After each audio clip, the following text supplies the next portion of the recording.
I remember one in particular because it was Kevin Smith.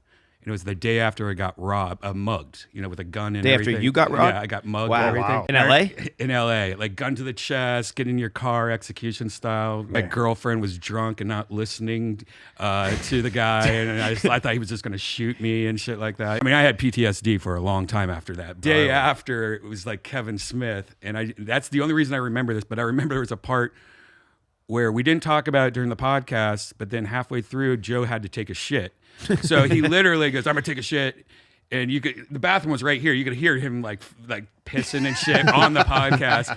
And Kevin's just sitting there like, "Hey, what's up, Brian?" And I go, "Man, I got robbed last night." And so that's when I told him about it. But it went from that environment to like Joe Fine is like, I don't want people coming to my house anymore. We used to do it at my house a couple times. And then Joe Fine is like, I got a studio, like a proper studio.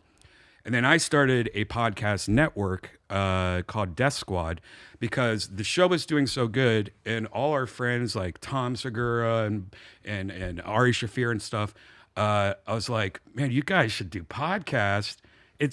Joe doesn't have to do radio anymore. When he's on the road doing shows, usually you have to go to a radio station the day before and like advertise. I'm at the Funny Bone. Yeah. It's like you don't have to do that anymore. This podcast is doing all the promotion and it's free.